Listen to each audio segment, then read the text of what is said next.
BJ 빅머니, 네, 저죠. 네. 제가 꿈꾸는 회사, 네, BJ 빅머니가 꿈꾸는 회사의 롤모델 같은 거예요. 롤모델. 제가 처음에 수능 시험 얘기하면서 그 얘기했죠. 목표를 가져야 꿈꾸는 게 현실화 된다는. 제가 꿈꾸는 회사, 네, 이 내용이 저희 정실미 카페에 보면 왼쪽 카테고리에서 한 계단 올라서기, 네, 한 계단 올라서기에 보면 카드 뉴스가 올라가 있어요. 그래서 여러분도 다시 한번 천천히 보시면 좋을 것 같고요. 저랑 지금 같이 볼게요. 예, 예. 이 카드 뉴스는 스브스 뉴스라고 하는 데서 네, 나온 내용이고요. 스브스가 뭐냐면 SBS의 약자예요. S가 스, B가 부, S가 스 해서 스브스 뉴스. 최저연봉 8천만 원인 회사. 네. 이게 2000년대 2010년쯤 나온 뉴스에 이게 2012년인가 그때쯤 나온 뉴스라 2013년 뭐 그때쯤인데 지금으로부터 뭐 한 3, 4년 좀 전이겠죠. 지금 보이는 이 사장님이 가운데 딱 이렇게 머리 길고 네, 수염 덥수룩하게 난 이분이 대표님이에요. 이분이 저도 2002년 월드컵 때 네, 머리를 네, 진짜 이 대표처럼 네, 길렀었어요. 네, 제가 머리가 곱슬머리라서 네, 머리빗을 빗어도 네, 정리가 안 되는 네, 산발하는 네, 곱슬머리인데 수염도 이분처럼 네, 기르면 이분처럼 납니다. 그래서 한 몇 년 기르면 네, 이렇게 덥수룩하게 나겠죠. 아마 제가 이런 회사를 꿈꾸는 현실화가 될 때쯤 되면 저도 이렇게 머리를 기르고 수염을 기를 거예요. 그때는 아마 담배도 끊고 술도 뭐 끊고 뭐 바른 생활하면서 네, 이렇게 환하게 웃으면서 직원들과 함께 네, 잘 지내고 있겠죠. 어디서? 제주도에서 네, 제주도와 강원도 왔다 갔다 하면서 아마 전국 세계를 돌아다니며 이게 꿈이에요. 네. 잘발? 장발. 네. 장발을 꿈꾸는 건 아니고요. 아무튼 네, 그렇습니다. 자, 이 회사 이름이 뭐냐면 네, 그래비티 페이먼트라는 회사예요. 네, 이게 결제 시스템 회사예요. 신용카드 결제 시스템 회사. 이걸 왜 제가 다시 떠올렸냐면, 네, 이번 주에 결제 시스템 관련해서, 소프트웨어를 개발하려고 하고, 또는 개발이 진행됐고, 또, 투자를 받으려고 하고, 투자를 받으려고 하는 회사를 이번 주에 방문을 했어요. 근데, 이 회사가 갑자기 떠오르더라고요. 그래비티 페이먼트라는 이 회사. 그래비티는 뭐예요? 네, 오늘 영어 공부도 같이 해야 되네. 그래비티, 네, 중력이죠, 중력. 네, 끌어당김, 네, 이런 거죠. 네. 어떤 중심점으로 인해서 끌어당기는 이제 힘을 중력이라고 하는데 그걸 영어로 그래비티. 페이먼트는 네, 결제 시스템을 말하는 거고요. 이 회사의 평균 연봉이 8천만 원이랍니다. 8천만 원. 제가 이 회사 지금 현황을 한번 네, 조사해 보려고 그랬는데 인터넷이 너무 느린 관계로 추후에 이 회사가 지금 현재 2016년 네, 어떻게 되고 있는지는 제가 다음에 또 다시 한번 또 같이 찾아보고 할게요. 자, 그럼 이 회사는 이분이 처음에 대표 얼굴이었나봐요. 굉장히 잘생겼죠. 아까는 참 바보 같은 얼굴이었는데, 네, 처음에 시작할 땐 굉장히 멋진 사장님이었던 것 같아요. 이 기업이 처음부터 많은 돈을 주지 않았다. 4월 달에 이 댄 프라이스라고 하는, 파격적인 혁신 이후, 이 사람이 CEO예요. 네. 이 사람 연봉이 얼마? 12억 5천만 원 정도 되네요. 12억 5천만 원. 그런데 이 사람이 어떤 결정을 했어요? 네, 자기 연봉을 8천만 원으로 직원들의 연봉을 8천만 원으로 올리기 위해서 자기 연봉을 과감하게 내려놨어요. 이제 우리나라에 지금 필요한 게 이런 거예요. 지금 정규직들, 네, 정규직이신 분들, 네, 잘 좀 들으세요.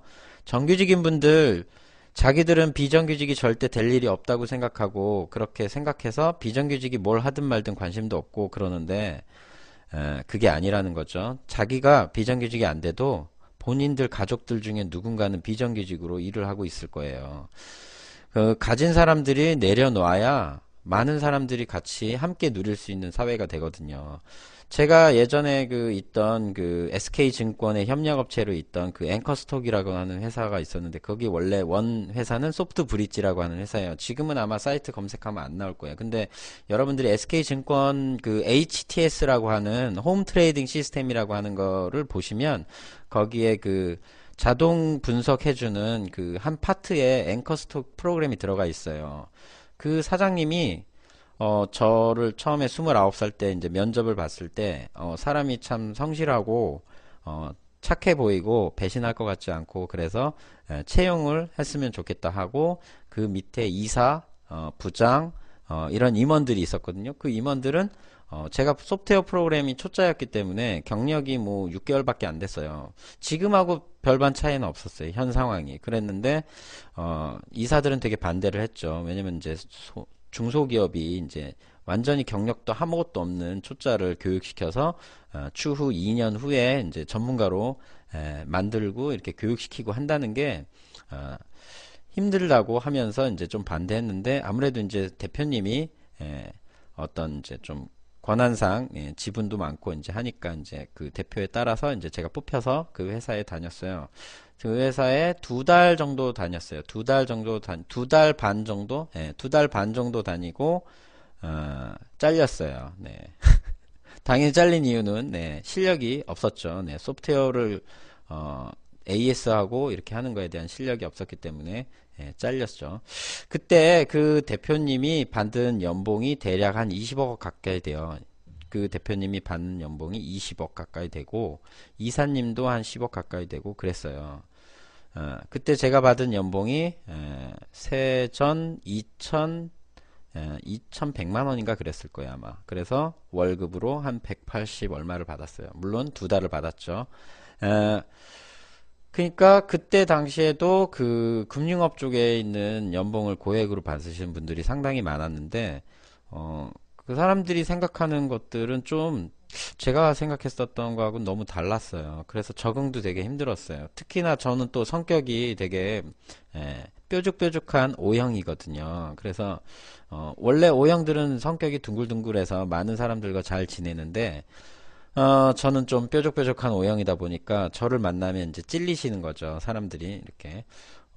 그리고 좀 저는 사실적인 것들을 쉽게, 당연하게 그렇게 얘기를 많이 했었어요. 그래서 상처받는 사람들이 상당히 많았고, 그래서 저한테 별명이, 촌철살인이라는 별명도 있었어요. 그래서 주변에 사람들이 많이 이제 오래 있지 못하는 거죠. 그 사람들이 이제 상처를 받으니까.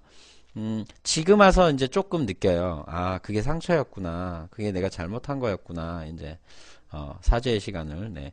아무튼 그분들이 만약에 이제 유튜브에서 뭐 아프리카 TV에서 제 방송을 본다면, 제가 좀 많이 미안했다는 거, 네. 알아주길 바라고요. 아무튼 그분들이 그렇게 연봉을 많이 받고 해도 그 사람들 생각은 뭐냐면, 뭐 강남에 이제 비싼 동네에 이제 사시겠죠. 아무래도 연봉이 많이 받으시니까. 근데 그분 집이 한 10몇 억? 이렇게 되는 것 같아요. 그런데 자기는 집이 하나밖에 없는데도, 비싼 집에 산다고 세금을 많이 내야 된다고, 이건 부당한 것 같다고 그런 얘기를 하더라고요. 좀 이해가 안 됐어요. 그래서. 당연히 많이 받고 많이 가져가면 그만큼 세금을 많이 내야 된다고 생각해야지. 그게 정상이라고 저는 생각했거든요. 근데 그 생각은 지금도 마찬가지예요. 근데 우리나라에 있는 기업 대표들이나 또 정규직 분들, 이런 분들은 오히려 물어보는 게, 지금 컨설팅 할 때도 물어보는 거에 초점들, 뭐 물론 보험 GA 보험사든 VIP 뭐 고객 서비스하는 보험사든 전부 다 초점이 뭐냐? 절세예요, 절세. 세금 절감하고 뭐 이런 쪽으로 많이 저기 돼 있어요. 근데 얼마 전에 이제 다큐멘터리로 나온 게, 스웨덴 정치에 관련돼서 이제 다큐멘터리가 나왔어요. 여러분들도 한번 검색해서 보세요. 스웨덴 정치에 대해서. 거기는 좀 달라요. 세금을 당연히 많이 내야 된다고 생각하고, 그만큼 낸 게 자기 부모님에게 혜택이 있고, 그 다음에 이제 이 나라를 이제 유지하고 이렇게 유지해온 이제 어른들에 대한 예우로서 이렇게 좀 세금을 내는 걸 당연하게 생각하고, 또 젊은 사람들도 자기들이 나이가 들면 당연히 젊은 사람들이 또 세금을 많이 낸 거에 대한, 내가 낸 거에 대한 혜택을 그때 받는 게 당연하다고 생각. 그래서 그 나라의 세금이 40%에 육박해요. 내가 월급이 500만 원 받으면 200만 원을 세금으로 내야 돼요. 여러분 그거 하라 그러면은 우리나라에서 할 수 있는 사람들이 뭐 많이 있을까요? 아마 거의 없을 거예요. 근데 그래요? 정유라 그 사람이 거기 있어요? 스웨덴에? 독일 아니었어요? 독일? 그래요. 아무튼 그렇다는 거죠. 그러니까 가진 사람들이 조금씩만 내려놓으면, 물론 이 지금 제가 보여드리는 이 대표는 조금이 아니죠. 12억 5천에서 8천이면 90%를 삭감했으니까 굉장히 많이 자기 걸 내려놓은 거죠. 물론 이 사람처럼 내려놓으란 얘기는 아니지만, 우리도 이런 기업들이 좀 많아지면 그만큼 누가 혜택을 볼까요? 젊은 사람들이 혜택을 보겠죠. 그러면 그 젊은 사람들은 누구한테 혜택이 돌아갈까요? 그 젊은 사람들의 부모님한테 혜택이 돌아가는 거죠. 이게 선순환 구조가 되는 거예요. 그 우리나라 대통령 중에 경제 성장을 굉장히 많이 끌어올린 대통령 3명이 있죠. 박정희, 다카키 마사오 박정희, 그다음 전두환, 그다음 노무현 대통령. 이렇게 세 분이 우리나라의 이제 경제 규모를 굉장히 키워놓은 대통령이거든요. 그러면 그 중에서 이제 사람들이 지금도, 물론 저희 어머님도 가끔 얘기하시지만, 그 전두환, 이제 박정희 때는 아무래도 이제 자유롭지도 못했고 이제 핍박도 많이 받고 한 사람들이, 일반 서민들은 그랬었고요. 누리는 건 이제 있는 사람들만 많이 누리고 또 비밀리에 누리고 막 그랬었고, 대신 이제 전두환 때는 대놓고 보여지듯이, 당연하다시, 뭐 예를 들면 하다못해 뭐 노인회에서 뭐 이렇게 누가 식사를 하는데, 국회의원 와가지고 식사비 계산해주고 가고, 그럼 당연하다고 생각했어요 그때는. 그럼 그게 당연하고, 또 뭐 어디 선거운동 가면은 가가지고 이제 돈 봉투 받고, 봉사활동 해도 그만큼 일한 만큼 알바비 받고. 그래서 저희 어머님이 굉장히 좀 활발하고 굉장히 적극적으로 잘 하시거든요. 아마 제가 그 성격을 이어받았나 봐요.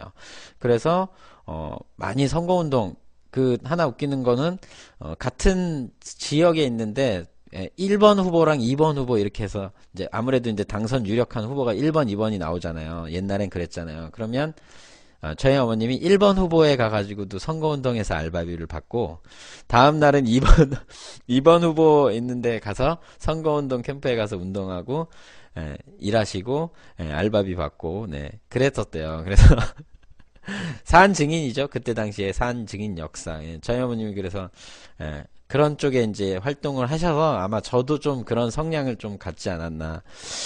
그래서 이 대표가 자기 연봉을 90% 삭감해서 직원들의 연봉이 수천만 원씩 올랐답니다. 그래서 당연히 최하위에 있는 일반직이 있는 사람은 25%나 올랐답니다. 이 사람이 근데 왜 그랬을까요? 이 사람이 어떤 이제 한 직원, 2011년 말이니까 이 사람이 2010년쯤에 이제 이걸 생각했던 것 같아요. 그래서 2011년 말에 연봉 4천만 원.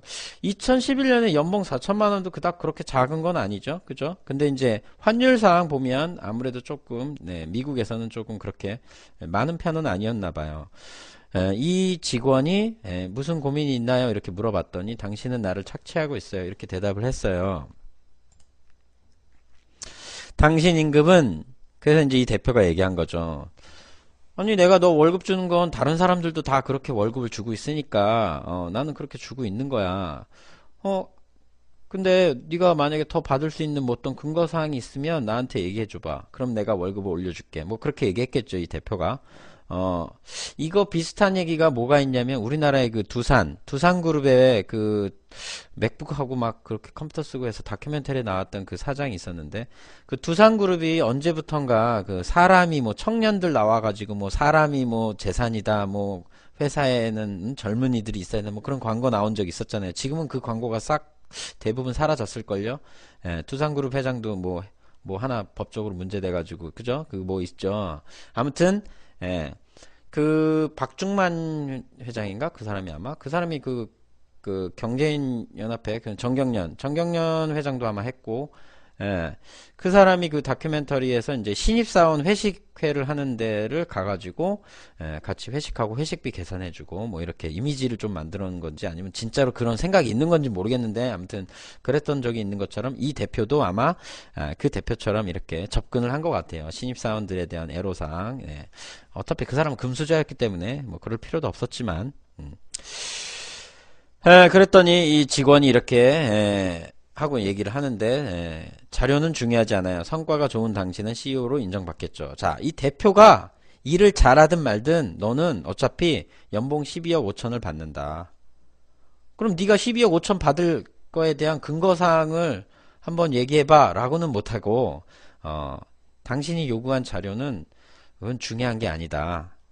시장 가격이라는 거는 그냥 괜찮은 삶을 위해 충분한 돈을 벌지 못하고 있다는 말로 들린다. 이렇게 얘기했네요, 대표한테.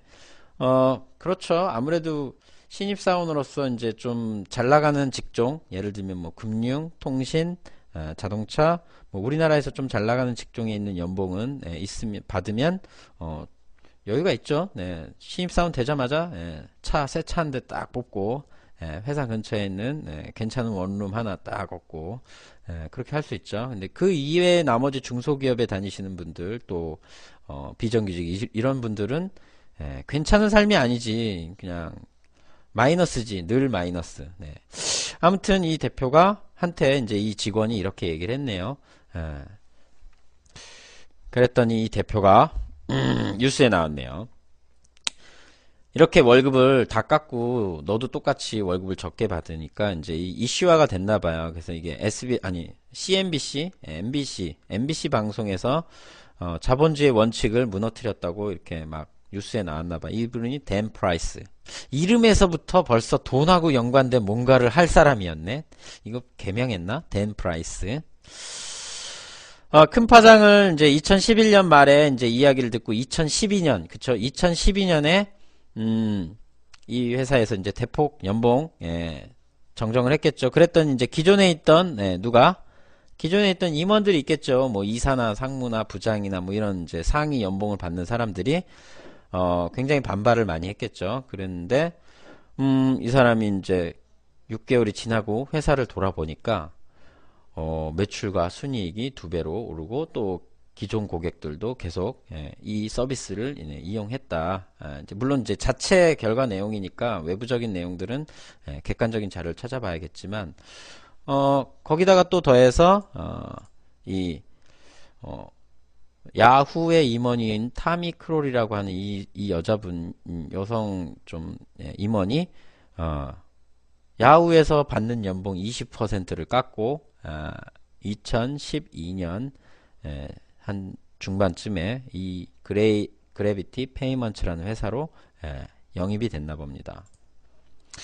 자, 그 직원이 그래서 이제 어떤 인터뷰한 내용이 마지막으로 나오네요.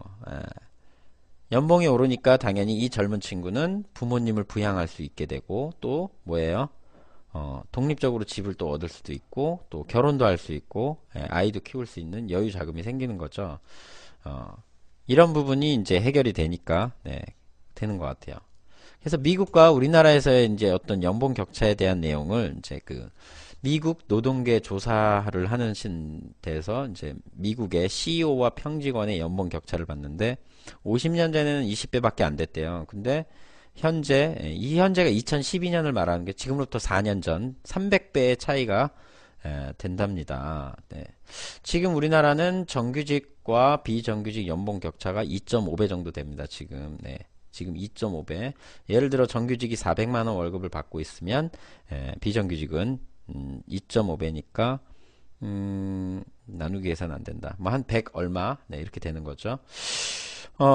그러니까 좀 뭐 우리나라도 뭐 자본주의를 따라간다 하는데 이게 초점이 어디에 내가 아니지 기업을 경영하는 이 대표들이 기업의 운영 목표 초점 이런 것들을 어떤 걸 갖고 있느냐에 따라서 이게 달라지는 것 같아요. 예를 들면 쉽게 지금 우리나라 자살 뭐 이런 거 하는 사람들 상당히 많잖아요. 실질적으로 아마 올 연말은 좀 줄어들 것 같긴 해요. 왜냐면 대통령도 그런 식으로 하고 있는데 굳이 내가 죽을 필요가 있나 해서 네, 자살을 많이 이제 좀 안 하실 분들이 많이 생길 것 같은데 어, 또 잊어버렸어. 또 그 다음 얘기할 거. 아니, 아무튼 그렇답니다. 그래서 이제 비정규직하고 월급 격차가 지금 현재 한 2.5배. 초점. 이 방향성과 초점이 중요해요. 왜 그러냐면 우리가 사는 거에 대한 이 철학적으로 생각해 봤을 때 누리고 살려고 하느냐 아니면 행복하게 살려고 하느냐 또는 함께 살려고 하느냐 이런 것들에 대한 좀 깊은 좀 생각들을 있는 사람들이 좀 해야 되는데 가진 사람들은 그렇게 생각을 안 하더라고요. 제가 겪어본 사람들은 대부분 그렇진 않았어요. 근데 요즘 들어서 이제 조금 더, 나누고, 함께하고, 그 다음, 이제, 행복하고, 뭐 이런 것